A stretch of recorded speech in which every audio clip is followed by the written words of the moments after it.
데일리 이슈 리포트입니다. 오늘 미국과 또 우리나라 이슈 한 가지씩 진단해 드리도록 하겠습니다. 교보증권의 김형렬 팀장 전화 연결돼 있습니다. 팀장님 안녕하세요. 네, 안녕하십니까. 예.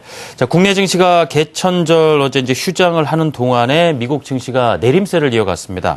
역시 연방정부 폐쇄가 장기화될 수 있다라는 분위기가 좀 감지가 됐었는데요. 물론 극적인 합의를 기대해 보겠지만 혹시나 악화될 경우에는 어떤 변화들이 있을지도 알고 있어야 되지 않겠습니까? 팀장님 어떻습니까? 네, 사실 이 연방정부의 폐쇄 결정이 이루어진 이후에 우리 글로벌 증시에 대한 반응은 상당히 무덤덤했습니다.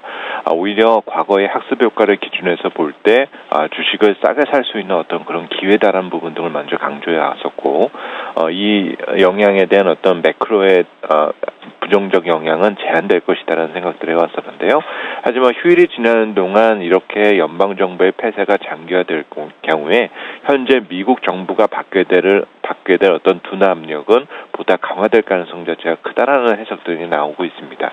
특히 과거 18번의 연방정부가 폐쇄되었었던 기간과 비교해 봤을 때 현재 미국의 소비 활동은 가장 취약한 어떤 모습 등을 보여가고 있기 때문에 전반적인 미국 경기 둔화의 상황이 과거와 비교해 좀 더 가속화될 수 있는 그 가능성에 대한 부분 등을 언급하고 있고요. 또 하나 지금 우려되는 것은 과연 무디스나 스탠다드 푸어스 등과 같은 국제 신용평가 기관들이 미국의 최근의 사태에 대해서 어떤 의견들을 보여줄지에 대해서 의문을 갖고 있다는 점입니다.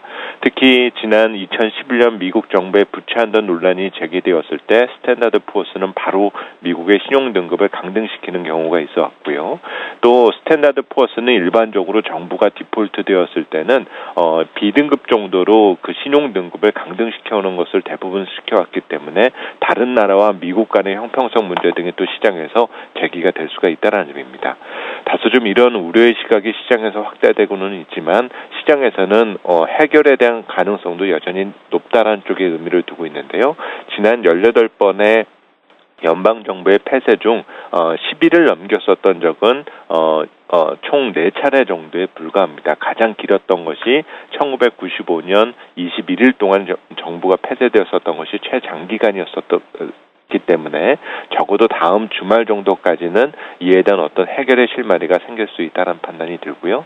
최근 증시가 이틀 연속 내림세를 보여주었지만 오히려 채권 시장은 강세가 이어지고 있습니다. 정말 미국이 잘못될 수 있다라면은 나타날 수 있는 현상이 아닌데 지난 1985년 이후에도 이 연방 정부가 폐쇄되었었던 기간 동안 대부분 채권 금리는 하락세를 보였습니다. 다시 말해서 오히려 디폴트에 대한 우려라든지 이런 어떤 정부 공백에서 발생되는 문제가 단기간 내에 해소될 수 있다는 기대 등이 내재되어 있다고 볼 수가 있겠는데요. 따라서 당분간 주식시장도 중요하겠지만 미국 채권 시장에 대한 변화들을 예의주시해 두시는 것이 필요하지 않을까라고 생각이 듭니다. 채권 시장이 좀 그런 상황이군요. 자, 이번에는 국내로 눈을 돌려보겠습니다. 오늘 사실 제일 중요한 국내 변수 역시 삼성전자의 3분기 잠정 실적 발표 아니겠습니까? 이 스마트폰 실적 둔화 우려가 있긴 하지만 반도체 분야의 실적 개선 기대도 좀 없지 않은 상황인데요. 오늘 삼성전자 잠정 실적 발표 관전 포인트는 무엇일까요, 팀장님? 네, 우선 이익 성장세가 지속되는 것은 기정사실이다라 봐야 될 것 같은데 그 수준이 과연 어느 정도냐가 가장 중요할 것 같은데요. 지난 2분기 실적 역시 컨센서스를 조금 하회하는 모습 등을 보여왔지만 그 이전부터 올해 3분기 영업이익은 10조 원을 처음 돌파할 것이다라는 기대 등이 있어 왔습니다. 이 10조 원이라는 규모는 지난 1분기와 2분기 우리 기업들의 전체 영업이익을 감안해서 볼 때 3분의 1에 해당되는 정말 어마어마한 숫자인데요. 하지만 최근에 삼성전자의 3분기 예상 영업이익의 컨센서스는 10조 원을 밑돌 것으로 이미 그 눈높이가 낮아져 있는 상태이기 때문에 과연 그 낮아진 이익 전망치와의 부합 정도가 시장에서는 중요한 관심 포인트가 되지 않을까라고 보여집니다.